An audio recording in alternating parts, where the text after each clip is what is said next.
o te whatala whawhoi I le mai wanga lo tātou nua nei whau o tātou whenua I le whai unga le nei vai yaso le tātou pokalame māsani o le tau longolongo o meolo tupu I samo nei a wā lau mai moanga.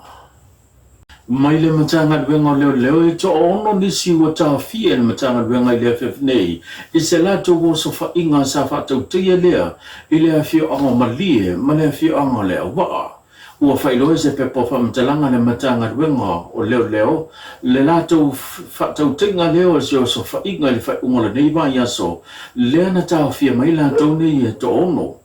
o lato e to ono e au fia ina li se to wha mani ta mai ta I se to lua o le tu whata singa o lea ngā ruenga sa lato whatino ina ua whamawina e se fuluma le ono tasi ma le whasu ma tasi kalama le mamafa o le whala au whasaina le pauto le eisa sa tu whatasia nao ina mai I leo so whainga a toa I mase se leni e walu wafe ta la Samoa whatasia I manisi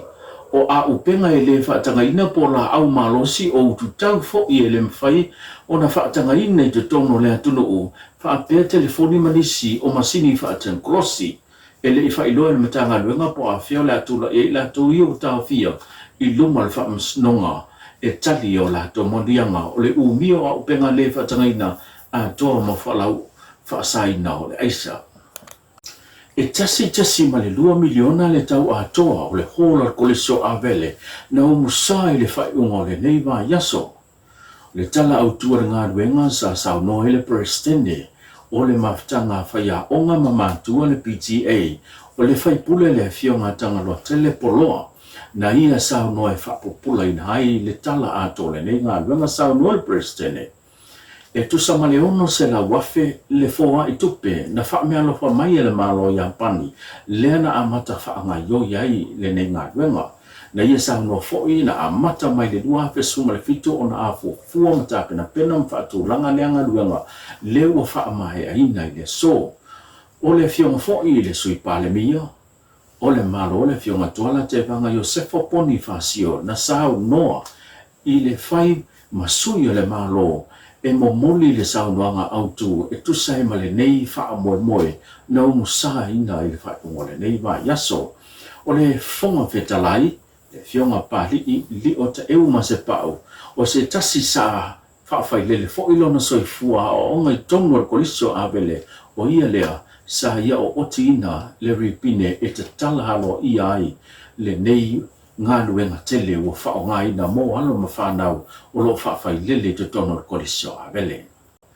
Ua mōlia e le matanga luenga o leo ia se tama 5 se furu tasi tau sanga le soifua mai le fio ango samalai ulu e maa fua sana ngai ngoinga whaasoli tula fono na whango ele soifua sisi fui tama 5 se furu tau sanga mai le fio ango samalai ulu lawa. O le whai unga le vai asun se mwai atu nei na ripotia ile whao lawe e pe o na whai loa le komisina matanga luenga o leo o pa au longo tino Filipo sao no le sunga o pa au. O le whalawe ma fua mai I ese inga tau whanua lea na whaonga ina e leo o mōlia nei ia se maa e whaatino e se ngai ngoinga whaasolitula fono o leo ngaongo manu anga e peo na ripotia le whale mai lea na mafua o na whano le soifua o leo o maliu nei o loo tau fia pei lalo baba inga leo le tama o loo tua ia I le whaawelawe e tahalia e le paso fau o le atu la ia I luma le whamasnonga e tali mōlianga le whasio tangata whaamoimoina a toa male umia leo o se a upenga matautia. E lua so le neva yaso sa whatautai ai se pokalame ale no nuo le alofa mō tupulanga talabo I lato I mana o ngā whapitoa. I le aunga ma le whaamoemoe au tūla o le nei pokalame o le toi whawhangu le ama o au manongi I ni whina ngalo e mati ai le mafutanga I lato lo iai ia mana o ngā whapitoa. I ni ai kia mani mea to tia fau mo le whaonga ina o masini whaatau kolosi whanei o na pō. O le fionga le sui pale mia le fionga tuala te vanga Iosefo Ponifasio na sao noa I le saunoanga a ami e te talalo ia I le nei whamoe. I le saunoanga le fionga I le sui pale bia na ia whaamalo si aua ia I lanto olo iai mana o ngā whabitoa ina ia aua ne ingatai I le o langa fina finau ma le tawivi a ia songa ma ia maua pele hapa noa e sa ili ai ma whaalau tele pelo la tu tomai i whaonga ina o masini wha nei ana po e mai se o le to mai e pe ana whaatino ina i to tono whale whai ngā luenga ma le tele o sios. Ani e o le kalesia Katoliko o i fo ia maria e se a ia le e se a le whaaloa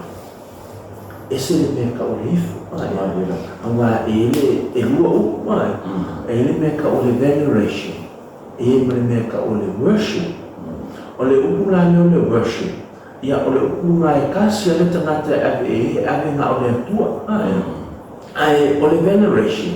e ave le i whaanoano le a tangata ia Maria o ia o le au na whaapena o na ofu i na atu lona ona mo lona soifua ia e whaapena o na whaafaileri na mai na lulangi le alo le atua o le mesia o ia o no tātou whaau ia e whaapefo uma tangata wha ia e pina o le mele e desasia e o ke leo kanga o hongane o uomu whai mai ia pa ile Kalesia Katoliko na ifo ia Maria ma ifo i whaakusa ai ese a ia le awa onga ma le territorio mo le Kalesia ese a le whaaloalo o le Kalesia ese me ka o le ifo ma le ifo e kasi a le ifo le tangata uma ifo le ia tu e hongane a whapea ngeia ia hongane whapea hongane ka whapea ia o malu o ia leo le atua e makua se umale nga ka komu nga whapea e masalo por kilo kanga mo nga newe mai langa e pei o le kele o whansare e Kalesia Katoliko e ke mau e kukomu whaakuso Yesu whaakuso Maria a ka o le au pa ia o a ka o Yesu ma le ko kele o pae o whapea ia lea o la ifo ia o le ifo i kukua e se ale e se whaanoa e se me ka o le Malunga tātou pukalame o tātou update pe ana masani ai. Vai ungo vai aso te tasi tātou whelua i nā vai aso so e fōma e manuia.